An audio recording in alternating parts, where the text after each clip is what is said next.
And this is, by the way, Tuesday, February 9th. The next is roll call. Matt, are you taking us on that? I am, Mayor. Thank you. EDA President Bailey. Here. EDA Member Carey. EDA Vice President Dennis. Here. EDA Member Myers. EDA Member Pash. EDA Member Smoot. Here. EDA Member Thewas. Here. All right. And thank you, Eric. I saw you were on earlier. Next item is approval of the December 8th, 2020 EDA meeting minutes. If there's no changes or corrections, we will need a motion to approve. A motion that we approve the minutes from December 8th. All right, sounds good. EDA Vice President Dennis, do I have a second? I'll second. I'll second.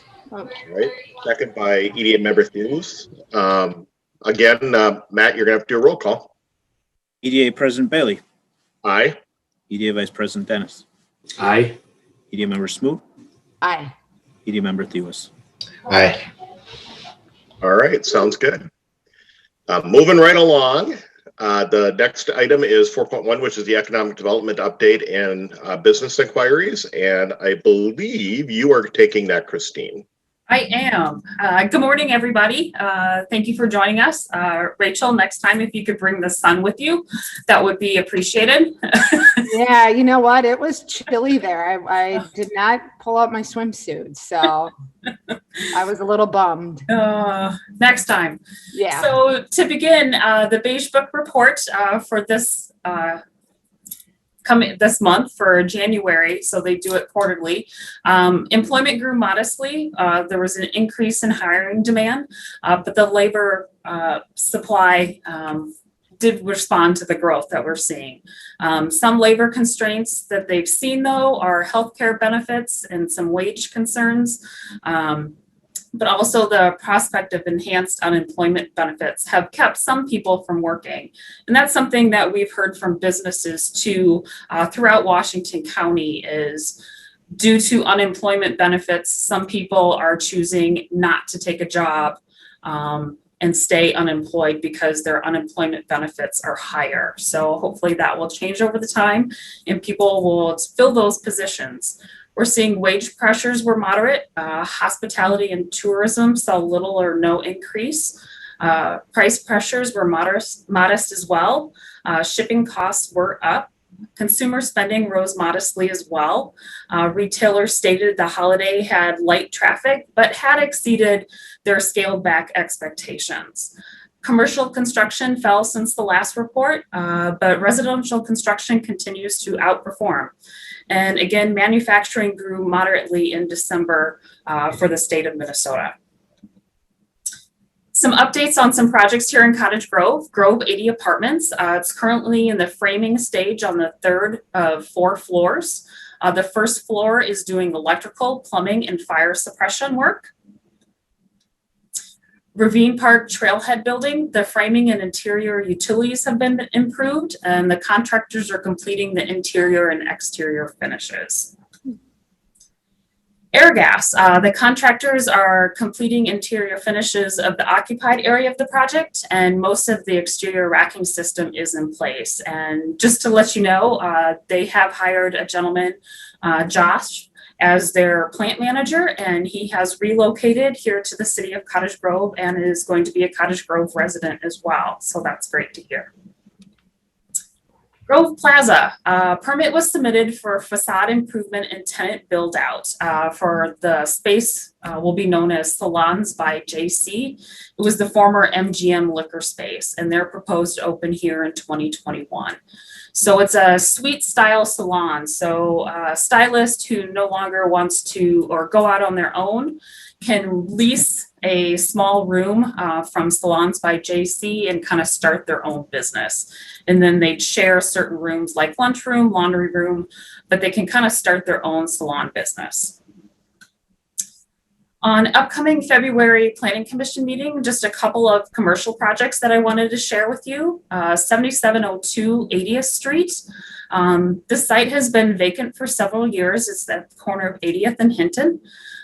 There's a looks like a duplex building. It's, to my understanding, formerly Danced by Chris, used to be in there many years ago. Caribou Cabin is planned for that location. Caribou Cabin is a walk up or drive through Caribou Coffee. The building is almost 600 square feet. It'll have an exterior patio, bike racks, but provide people their needed caffeine in the morning. So they'll go through plat, CUP, and site plan review at the February Planning Commission meeting. Culvers also will be at the February Planning Commission meeting for a conditional use permit for a second drive-through lane. So they're looking to split their drive-through lane and have kind of two menu boards similar to McDonald's. And then the traffic will funnel back through to the window to pay. So that'll help kind of move traffic along. They have seen an increase in business. And with that, I can take any questions. All right. Does anybody have any questions at all for Christine? I have a quick question for the Caribou. Is that an indoor seating at all, or is it just all that outdoor? EDA member Smoot, it is all outdoor. So Okay. there's no interior space to sit. You'd still have to go to the Caribou over by Walgreens if you wanted to sit and meet with somebody, if the weather didn't allow for you to sit outside. Okay. So at this cabin location is just a patio outside, walk up or drive through only. It'll be nice to have something in that location for sure. Definitely. Absolutely. Nope, totally agree. All right. Any other questions, EDA? All right. Thank you, Christine. Moving right along, the next item on our agenda is 4.2, which is the certificate of completion for Up North Plastics. And Christine, you are taking this one too. I am. So if you remember back in 2018, the City Council and EDA approved the development and construction of an additional plastics manufacturing facility at Up North Plastics. The facility will consist of a little over a 428,000 square foot facility, 28 silos for storage of plastic pellets, and then the addition of roughly 212 parking spaces for employees. The plant is proposed to make your garbage bags, the ones that you find at, say, Lowe's or Home Depot or Menards or Target. Some of those brands that they make at those facilities, for example, the Target brand Up and Up. When Up North Plastics considered options for expansion, they looked to lower their costs through business subsidies, which is fairly common for a business. So we looked to our business subsidy policy to see if they met some of those objectives. There are several objectives that they met that encourage development in our business park areas and set the vision by the City Council and EDA to preserve the local tax base and improve the general economy and vitality of the community, to offset increased costs for development over and above the costs that a developer would incur from normal development, provide the highest and best desired use for the property, and afford maximum opportunities consistent with the needs of the city. Excuse me. Up North Plastics received business subsidy incentives from the state of Minnesota, as well as the city of Cottage Grove. From the state, they received Minnesota Investment Fund, MIF, and Job Creation Fund, JCF. From the city, they received tax increment in the form of an economic development TIF district, and that has a life of 9 years. So the annual distribution of tax increment over that 9 years totals $891,675. And it provides a pay-as-you-go amount of approximately $68,259 in financial assistance. And all of that information is contained within our contract for private development. And this is a formal contract between the City of Cottage Grove EDA and Up North Plastics that defines our terms, our agreements, the improvements and restrictions that must be met by Up North Plastics in order to receive that tax increment. And per the contract, the EDA must furnish a certificate of completion to the developer once the minimum improvements have been completed. And per our contract for private development, it defines what those minimum improvements are.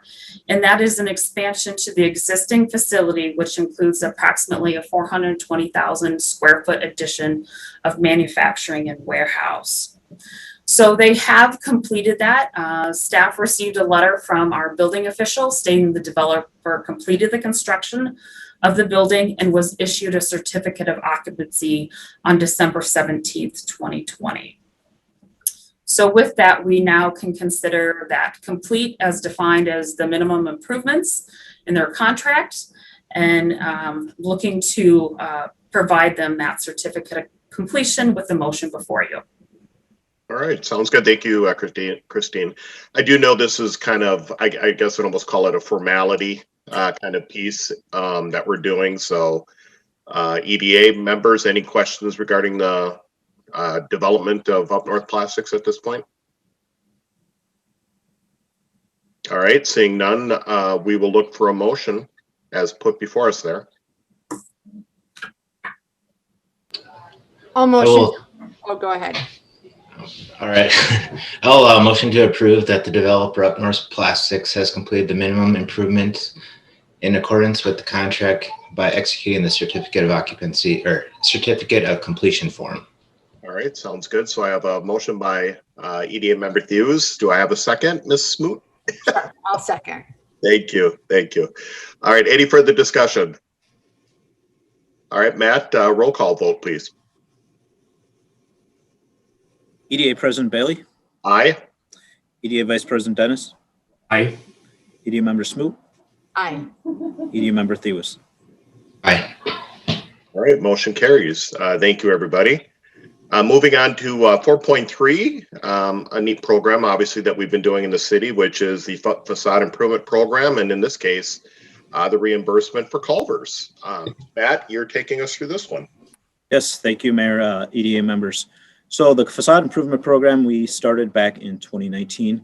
It is a popular program used throughout the state and throughout the country to help incentivize improvements to the exterior of commercial buildings, with the idea that assistance is meant to help beautify buildings, increase consumer awareness of those businesses that are utilizing the program, and sustain a healthy commercial building stock within our community. Next. So in 2020, Cottage Grove, the EDA approved Culvers for the maximum grant amount of $24,999. Additionally, at that time, we, with COVID pandemic and the desire to help businesses and commercial property owners, we additionally approved two other projects, Jamaica Square, which substantially is complete. We're just waiting for them to submit their invoices and their business subsidy agreement. And also the shops at Gateway North, which is currently has not started. They have until September 1st, 2021 to complete that project and start that work. Next. So Culvers is a restaurant owner occupied building, meaning the owner of the building is the one who occupies it. The building is uniquely positioned as one of the properties that is highly visible from our Highway 61 area, which is very well traveled. The application that was submitted by Culvers consists of exterior painting of the building, new gooseneck lights, a new main entrance door, new exterior signage, awning replacement throughout the building, and then new patio umbrellas throughout the patio area. Next. In total, the application that was submitted had $86,392 in eligible funding. That represented a 71% private to public funding ratio. The applicant was requested, and it was approved by the EDA on their June 9th, 2020 meeting by a vote of 7-0, and then further approved by City Council at their June 17th meeting. And again, per the program guidelines, they did have the maximum matching a grant of $24,999 due to their eligible expenses. Next.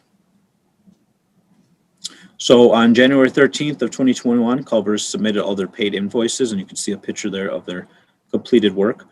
They had $37,464 from Macon Building Corporation for their siding repair and lift, exterior painting, new gooseneck lights, and door hardware. $57,000 from Springfield Sign to replace all of their wall signs throughout the building, and then $9,954 for the replacement of those curved umbrellas that you see there in the picture, and additionally new fabric awnings that are replaced throughout the building. Next. So with that, EDA members, EDA presidents, there's a motion in front of you for approval of those funds. I'll stand for any questions or comments. All right, thank you, Matt. EDA members, fairly basic on this one, but any questions at all? Nice to see Culvers reinvesting in the community this way, so it was great that we were able to support them, especially on such a visible part of 80th Street too. So nice to see that. All right, seeing no questions or comments by EDA members, I'll look for a motion, which is before you. Mayor, I can make the motion for us to approve payment of $24,999 to RNG Endeavors Incorporated based on completion of the facade improvement of their building located at 7998 Hardwood Avenue South. All right, so we have a motion by EDA Vice President Dennis. Do I have a second? I'll second. All right, a second by EDA Member Smoot. Any further discussion? All right. Seeing none at this point, Matt, you want to do a roll? EDA President Bailey, Aye. EDA Vice President Dennis, Aye. EDA Member Smoot, Aye. EDA Member Thewas. Aye. All right, thank you. Motion carries. Perfect. All right. Next item is the letter of support for, in essence, what this is for is the, well, they call it EPD, but the Jamaica Reconstruction and Signal Modification Project. This is an opportunity for us to gain some additional funding to help us with this great intersection that we all love sitting at the lights and traffic through. As we hear, or at least I hear, I'm sure Councilmember Dennis does too, a lot from our citizens that they want this area fixed. So Christine, we'll let you walk us through what this is all about. Sure. I'm going to share some information, and if it gets more technical, I'll ask City Administrator Levitt to provide some additional details. So, as you alluded to, for decades, the city has attempted to address the growing congestion and functionality concerns at East Point Douglas and Jamaica Avenue intersection. The concerns have centered around long queues, double cycling that results in the blocking of intersections and major backups. A multitude of studies and interventions have been applied over time, including restriping, lane expansions, exchange controllers, split phasing, and signal coordination. Unfortunately, these interventions have had little positive impact on either corridor, and all feasibility rehabilitation options have been exhausted. So in 2017, community engagement with the businesses adjacent to East Point Douglas and Jamaica intersection area began regarding the need for reconstruction and signal modifications. The reconstruction and signal modifications for East Point and Jamaica intersection are scheduled in the city's capital improvement plan for construction in 2023, due in part to the age and poor condition of the pavement, as well as the continuous traffic congestion with the current roadway and signal configurations. So a feasibility report for the project was authorized by council on January of this year. The city's current 5-year capital improvement plan that was approved by council on December 2nd, 2020 estimates a total of $8 million for the project related costs. So the local road improvement program, which is administered by MnDOT, makes available up to roughly $1.2 million to apply towards projects on local roads that are regionally significant, results in safety improvements, address transportation deficiencies, and contribute to economic development. So that intersection area is regionally significant and has shown long-standing traffic and accessibility deficiencies that the city has explored and implemented over years. The proposed improvements included in the reconstruction meet the criteria for the funding. And so if funding can be secured through the grant, it would greatly alleviate any kind of financial burden on that project. So we're asking the EDA to consider a motion to approve a letter of support. Fantastic. So as noted, EDA members, this is really kind of a bad intersection for us, our area of the community that we do hear a lot about. I'm sure Councilmember Dennis, EDA Vice President Dennis here, hears as much about it as I do regarding people getting caught between lights, the length of lights and that. So what we're trying to do is working with those local business owners to create ways for traffic improvements to happen there, because obviously there's going to be some need for right of way and such, especially depending on the schematics that we've seen, which might include a roundabout down closer to where the bank is, and I'd say the end of parking lot entrance into Cub Foods, and then obviously light modifications, lanes and such. So in this case, hopefully we can gain some extra financial support so that our businesses as well as our citizens don't have to pay quite as much from a tax standpoint. So I guess at this point, I'll quit talking and just allow one of you guys to make the motion that's before us.